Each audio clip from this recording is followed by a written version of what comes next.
دیکھیں، ایک جب لوگ کہتے ہیں جی نیا پاکستان کدھر ہے، جی نیا پاکستان، مدینہ کی ریاست کیا کدھر ہے، جی مدینہ کی ریاست، تو میں آپ سب کو بتانا چاہتا ہوں، دیکھیں یہ نیا پاکستان اور جو ہم نیا پاکستان ماڈل کرتے ہیں کہ نبی صلی اللہ علیہ وسلم نے جو ایک ایسا دنیا میں مدینہ میں ماڈل بنایا تھا جس کے اوپر دنیا کا سب سے عظیم سویلائزیشن بنا تھا، وہ کوئی اصولوں کے اوپر بیس تھا، دو اصولوں پہ تھا۔ ایک رول آف لا، یہ یاد رکھیں، قانون کی بالادستی۔ کبھی دنیا میں کوئی سویلائزیشن اوپر نہیں آیا جس کے اندر قانون کی بالادستی نہیں ہوئی۔ جب ہمارے نبی صلی اللہ علیہ وسلم نے کہا تھا کہ تمہارے سے پہلے بڑی قومیں تباہ ہوئیں جدھر طاقتور کے لیے ایک قانون اور کمزور کے لیے دوسرا قانون، یعنی کہ قانون کی بالادستی نہیں تھی۔ اور پھر انہوں نے دوسری بات کہی کہ میری بیٹی فاطمہ بھی اگر قانون توڑتی ہے اس کو بھی سزا ملے گی، کوئی قانون سے اوپر نہیں ہے۔ اور وہ بیسس تھا ایک چیز کہ جس کے اوپر ایک دنیا کا عظیم سویلائزیشن کھڑا ہوا۔ یاد رکھیں، شروع میں آتے ساتھ ہی وہاں دودھ کی نہریں نہیں بہہ رہی تھی مدینہ میں، مشکل وقت تھا، بھوک تھی، غربت تھی، مسلمانوں میں خطرہ تھا، لیکن جو بنیاد رکھی گئی قانون کی بالادستی کے اوپر، انصاف پہ، رول آف لا پہ، وہ بیسس بنا ایک سویلائزیشن کا اوپر آنے کا۔ اور جو بھی سویلائزیشن اوپر آیا ہے وہ باقی لوگوں سے زیادہ اس سویلائزیشن میں قانون کی بالادستی ہوتی ہے۔ جو سب سے خوشحال ملک ہیں، اسکینڈینیویا، ادھر آپ چلے جائیں کہ یورپین ملک، جرمنی،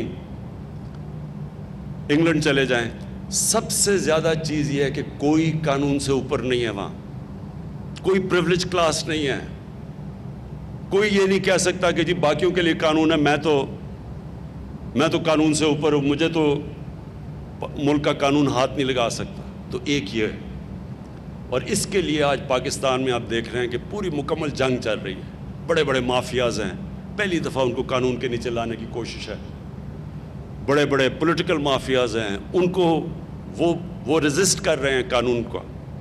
اور یہ ہے اصل میں ڈیفائننگ مومنٹ پاکستان کا، کہ انشاءاللہ جیسے جیسے ہم قانون کی بالادستی قائم کریں گے، ایک معاشرہ آزاد ہو جائے گا۔ معاشرہ آزاد ہی تب ہوتا ہے، میریٹوکریسی آتی تب ہے جب قانون۔ اور دوسری چیز، انہوں نے ایک انسانیت کا نظام لے کے آئے تھے، فلاحی ریاست، غریب تھے، مسلمانوں کے پاس پیسہ نہیں تھا مدینہ میں، لیکن انہوں نے ایک انسانیت کا نظام لے کے آئے تھے۔ ایک ریاست نے ذمہ داری لی تھی اپنے کمزور طبقے کی، ریاست نے بنیادی ضروریات اپنے کمزور طبقے کی پوری کی تھی، پیسہ بھی نہیں تھا۔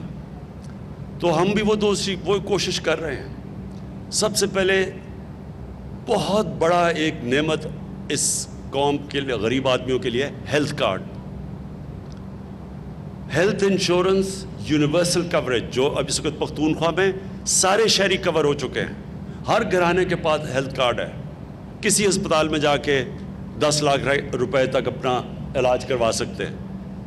یہ تو ڈیولپڈ ملکوں میں بھی یونیورسل ہیلتھ کوریج نہیں ہے۔ دوسرا، پنجاب نے جو چیلنج لیا، پنجاب سب سے بڑا 60% پاکستان ہے، سال کے اینڈ تک پنجاب نے چیلنج لیا ہے کہ سارے پنجاب کے شہریوں کو ہیلتھ کارڈ ملے گا، ہیلتھ کوریج ملے گی۔ یہ میں پھر سے ریپیٹ کرتا ہوں، یہ ڈیولپڈ ملکوں کے اندر بھی اس طرح کی یونیورسل ہیلتھ کوریج نہیں ہے۔ پھر ہم نے پناہ گاہ، یہ انشاءاللہ اس کا نیٹ ورک پھیلے گا سارے پاکستان میں، کہ ایک مزدور جو سارا دن محنت کرتا ہے اپنے گھر والوں کے لیے پیسہ بھیجنے کے لیے، اس کے لیے یہ نعمت بن گئی ہے کہ اس کو کھانا بھی مل جاتا ہے، اس کو کرایہ بھی نہیں دینا پڑتا، اور جو پیسہ بچتا ہے وہ گھر بھیج دیتا ہے۔ میں ادھر یہاں آپ کو کہوں کہ پختونخوا کی اب یہ UNDP کی رپورٹ آئی ہے، یہ میں سب کو کہوں گا کہ پڑھیں، کیونکہ انہوں نے بڑی ریسرچ کر کے پاکستان میں ابھی رپورٹ پبلش کی ہے۔ اس رپورٹ میں پچھلے 6 سال میں جس صوبے میں سب سے زیادہ غربت کم ہوئی ہے، اور جس میں سب سے زیادہ ہیومن ڈیولپمنٹ ہوئی ہے, یعنی انسانوں کے اوپر انویسٹمنٹ ہوئی ہے, وہ خیبر پختونخوا ہے, جس کی وجہ سے ووٹ پڑی ہے پی ٹی آئی کو.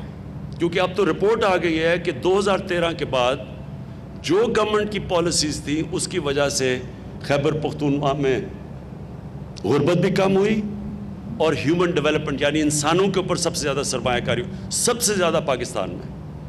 اور ایک وقت پہ خیبر پختونخوا سب سے پیچھے تھا, وار آن ٹیرر تھی, تباہی تھی. آپ کو پتہ ہے لوگ وہاں سے چھوڑ کے پیسے والے لوگ اسلام آباد آ رہے تھے. تو اس صوبے کے اندر آج یہ ہے. تو ایک تو پناہ گاہ, ہیلتھ کارڈ, انشاءاللہ میں سنڈے کو ایک نئی سروس شروع کر رہا ہوں, کوئی بھوکا نہ سوئے.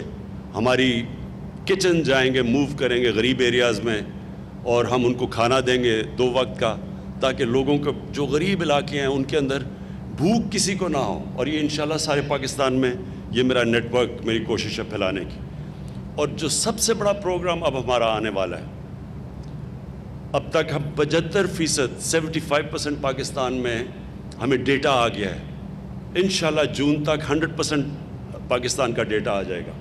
اس ڈیٹا کے مطابق ہمارے لیے آسان ہوگا کہ ہم غریب گھرانوں کو ڈائریکٹ سبسڈی دیں, یعنی ان کے پاس ڈائریکٹ پیسے جائیں. یعنی اگر, اور ہمارے پاس کیونکہ ڈیٹا ہوگا, ان کو ہم باقاعدہ, جس طرح بھی ہم نے احساس پروگرام کے اندر تقریباً 1.5 کروڑ لوگوں کو, خاندانوں کو ہم نے پیسے دیے, اسی طرح اسی شفافیت سے اب ہم پورا کور کریں گے. جدھر جدھر ہم لوگوں کو ڈائریکٹلی, جو بھی غریب گھرانے ہوں گے, کسانوں کو مثلا کھاد کے لیے ہم نے پیسے دینے ہیں, سبسڈائز کرنا ہے, تو ڈائریکٹلی ان کو سبسڈی جائے گی.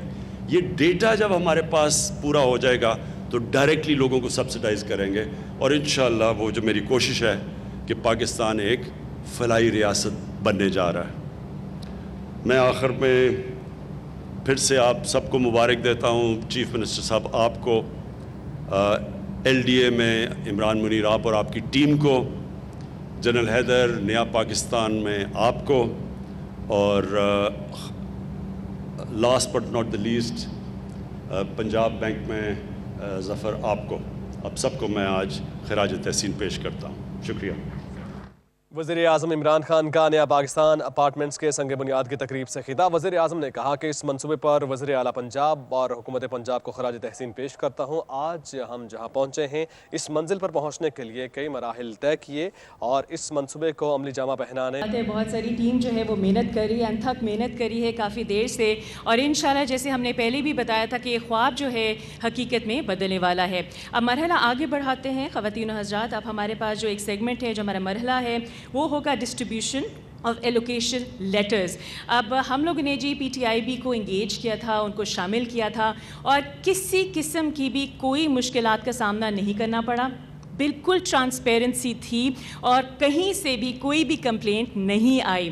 تو جتنا بھی یہ اسموتھ پروسیس تھا اس کے تھرو ہم لوگوں نے یہ لیٹر جو ہے وہ الاٹ کیے ہیں. اس کے لیے جی میں گزارش کروں گی پاکستان کی پرائم منسٹر جناب عمران خان صاحب کو کہ پلیز آپ لیٹرز کے الوکیشن کے لیے آئیے اور ہم لوگ جو ہے لیٹرز الاٹ کریں گے. اس کے ساتھ ساتھ میں دعوت دینا چاہوں گی once again for this ceremony the vice chairman L D A Sheikh Muhammad Imran صاحب کو, تاکہ آپ لوگ اکٹھے ایک کے بعد ایک جن کا میں نام لوں گی وہ آئیں گے اور اپنے لیٹرز کو ریسیو کریں گے. سب سے پہلے جی ہم دعوت دینا چاہیں گے مس فائقہ وقار کو. پلیز بھرپور تالیوں میں ان کو خوش آمدید کیجیے, مس فائقہ وقار. اس کے ساتھ ساتھ ہم دعوت دینا چاہیں گے احمد حنان طارق صاحب کو. تالیوں کا سلسلہ جاری رکھیے. احمد حنان طارق صاحب کو. ان کے ساتھ ہی ہم دعوت دینا چاہیں گے آصف مجید صاحب کو. آصف مجید صاحب. ساتھ ساتھ ہم دعوت دینا چاہیں گے کاشف عمران صاحب کو. کاشف عمران صاحب کو.